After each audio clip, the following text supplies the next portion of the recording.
I am currently on the hunt for my next car with a budget of sub 20 grand. But all of the cars I'm looking at are old, depreciated performance cars, Maseratis, BMW M cars, which are very unreliable and expensive to run. What if I wanted a bit more financial certainty? What exciting brand new car can you get for sub £20,000? Shall we find out? My name's Ben and welcome to Dadcars.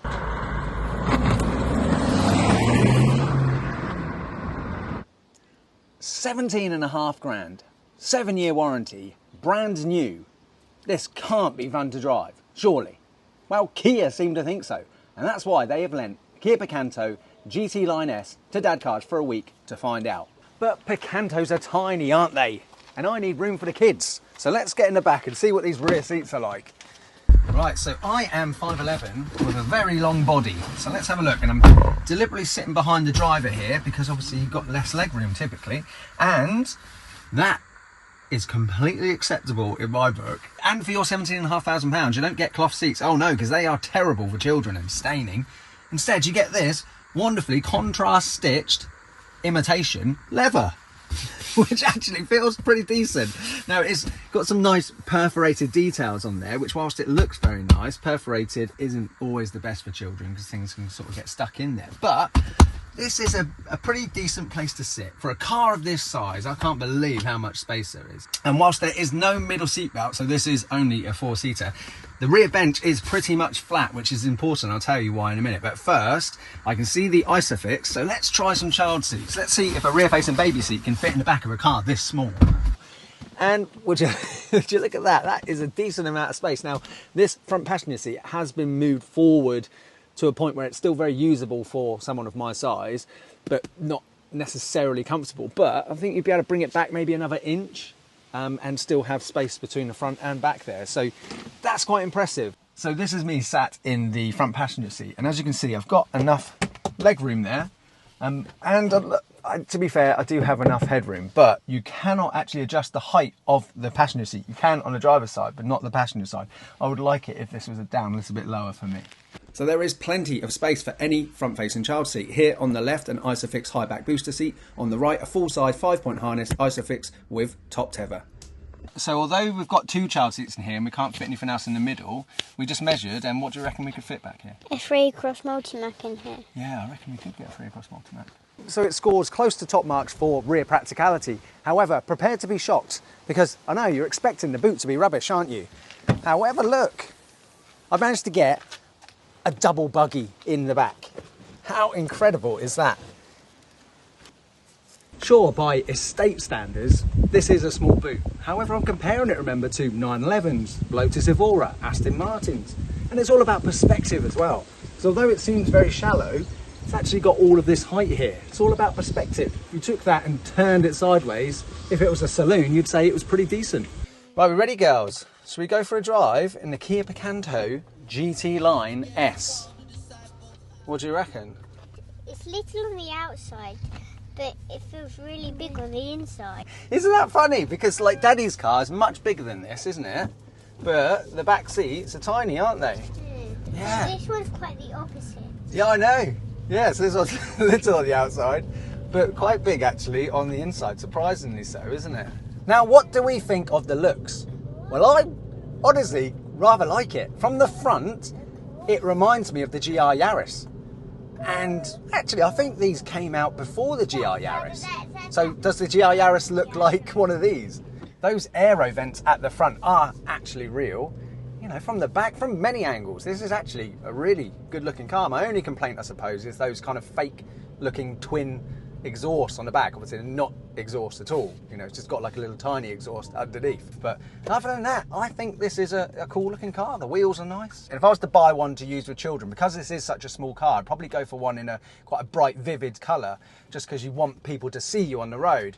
Something I remember with my Lotus Elise was that it was a midnight blue, and somebody did bump into me once because they didn't see me apparently. Right girls, did you know that the Picanto has a 1 litre petrol engine, a 3-pot?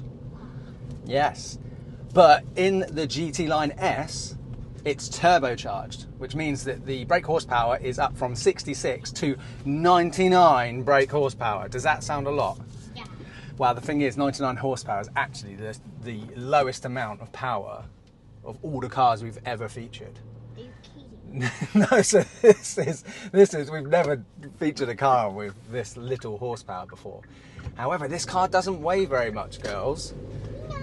No, this car is only 1,030 kilograms. That isn't that much for a car. What, that doesn't weigh much, does it? No, it doesn't weigh much. No, this car doesn't cost very much either. It's only £17,500. A couple of days after I filmed this review, Kia announced the new Picanto coming in 2024. Thankfully, they are getting rid of those fake plastic exhausts, but unfortunately, they're also getting rid of the range-topping turbocharged variant, the GTline S, which makes the car I'm driving today all the more special. Do you know who let us borrow this car? Kia! Kia themselves let us borrow this car. How cool is that? So what do we need to say to Kia? Thank you, Kia. Very cool, Kia. Yeah. Kia. Sweetie, do you remember when we did the GR Yaris, the white one? Do you remember when it was snowing? Do you remember? Yeah? Well, that car is a cheap hot hatch that doesn't weigh very much. But the GR Yaris is pretty much double the price of this, brand new. And it weighs an extra like 270 kilograms as well. So this car makes the GR Yaris look like a porker. So what is this like as a place to sit then, as the driver? I genuinely was expecting a car of this price to feel very cheap on the inside, but it's a real pleasant surprise. I mean, if you really want to nitpick, you can sort of say obviously that the plastics on the dash and on the door cards here is obviously it's just plain plastic, but it's textured very well. But the general sense that you get in here is of a far more premium product than you'd expect from a 17 grand brand new car. I said earlier on that the seats in here are fake leather, but they look really nice. But the steering wheel is real leather, and it really is a nice thing to look at and hold in your hand. It's a real delight. Right, girls, so we feel this acceleration? I don't even think it's going to be fast. You don't think it's going to be fast? Should we find out? Right, the slowest car we've ever had, in theory. Ready?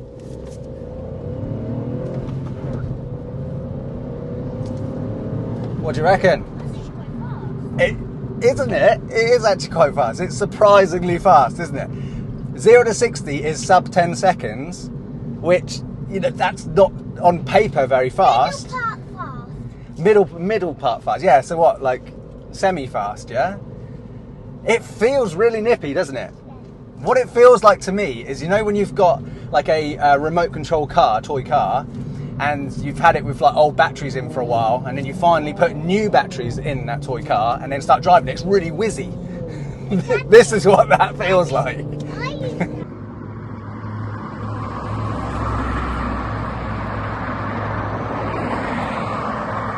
Oh, got a bit of a traffic jam here, girls. We're gonna have to go around this car. You ready? Look, let's nip around it, shall we? Around this car. Another real pleasant surprise is these dials, this instrument cluster.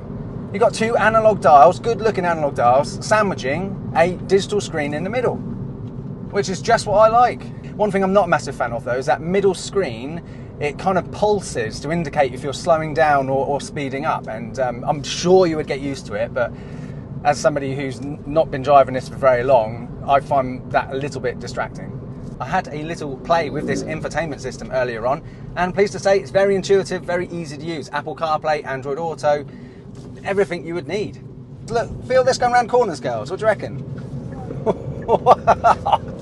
This is actually really good fun. We've got a motorbike right up our chuff. He wants to get around us. See, that motorbike is looking at us thinking, oh look, it's just a little Picanto. He's misjudged us, hasn't he? Right, what we'll do is we'll pull into this bus stop and we'll give it another sort of 0 to 60 pull now that we're on this national speed limit road. All right, hold on a second, girls. Oh, Alfa Romeo. Right, so we feel this acceleration one more time, girls. You ready? Ready, steady.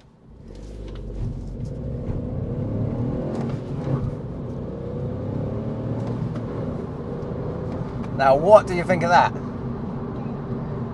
It's good, isn't it? It's not also nice having a car where you can just explore it when you need to make progress. And, you know, front wheel drive, between second and third there, got a little chirp from the front tyres and traction control kicked in, but yeah, this is a wonderful little pocket rocket. It really is. Right, going around this roundabout, girls, look. See how fast I can go around this roundabout. You ready? Girls, what do you reckon? Does that feel like we're going around fast? Yeah. Oh, my corners, really? Wow. Did that not feel fast?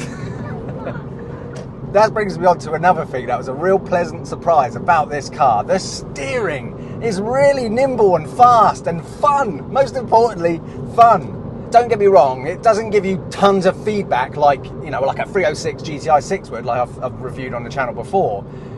But as modern cars go, this is really delightful. It's very easy to drive around, but then it's also very easy to have some fun in as well.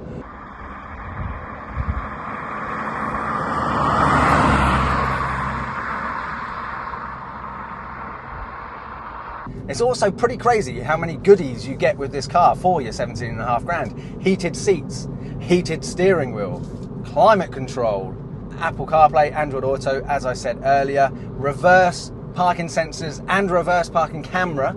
You don't get front parking sensors on this car, but for a good reason. The bonnet on this car is so small that I think you're more likely to stub your toe than you are to accidentally bump the bonnet, because I feel like I can sort of reach out and touch where my camera is on the nose of this car.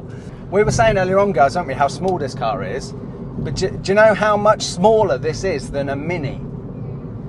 It's about 250 millimeters shorter and 130 millimeters more narrow than a Mini Cooper. This is a very small and compact car, isn't it? So is it smaller? Yeah. Smaller than a Mini. It's less than 3.6 meters long and less than 1.6 meters wide. Very tiny. But hang on, Dadcars, children on board, what about safety? A tiny little car like that, surely it can't be that safe. Well, the Picanto in 2017 achieved a 4-star NCAP safety rating. I mean, these cars do have airbags everywhere. They've got driver assistant features as well. It's got emergency braking detection, or whatever it's supposed to be called. But it's an interesting question, isn't it? Because I think a lot of parents probably wouldn't look at this car just because of the perceived nature of it being so small and therefore not being safe. You know, how does this compare? What would this be like compared to a large SUV? You know what? If I've got enough time, I will make another video after this where I compare this car to my wife's X5. Because you'd be able to buy a used 3rd generation X5 for the same price that you could buy one of these for. So I think that would be an interesting comparison. What do you think? Let me know in the comments below.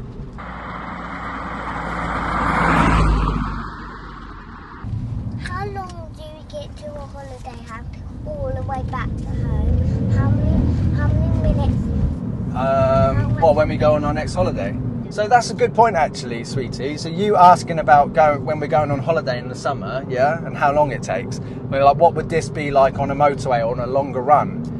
Well, I'm pleased to inform you that I did a little bit of driving of this on my own yesterday, and driving at 60, 70 miles an hour, it's surprisingly composed. Also, just the general driving dynamics. You might think that this is a car that, you know, when you're driving at 40, it feels like you're going 60. It's not the case whatsoever. In fact, it's quite the opposite to that.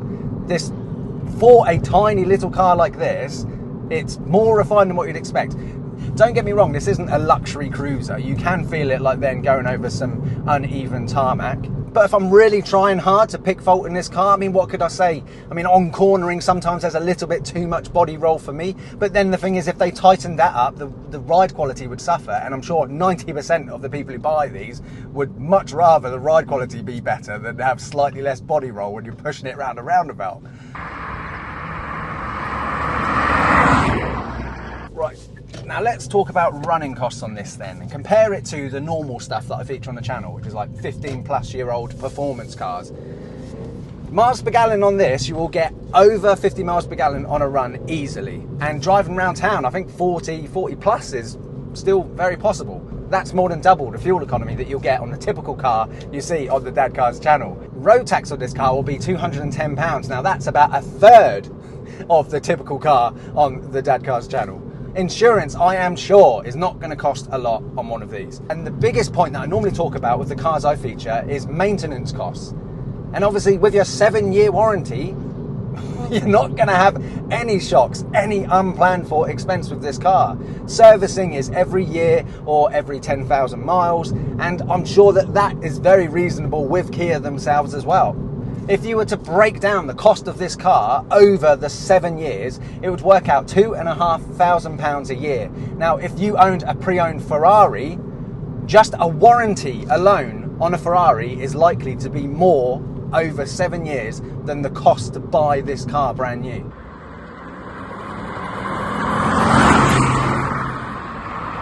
So in summary then, for the Kia Picanto GT Line S, should you buy one of these? Is this going to be my next dad car? Well, I can answer that in 2 parts really.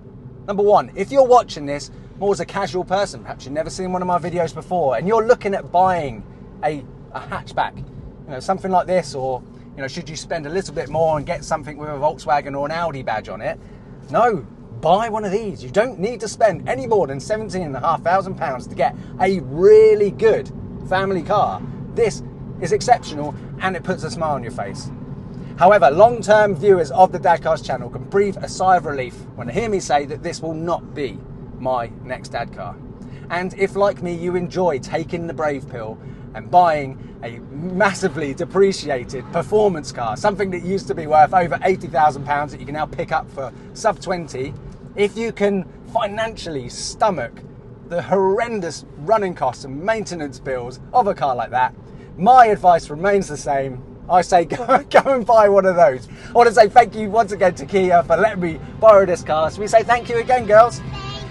And thank you for watching. If you're not already subscribed to the channel, subscribe, like, comment, share this video, and we'll see you on the next one. Go and check out some of our other cool videos that we've done. We've done loads of exciting cars. Bye-bye, guys.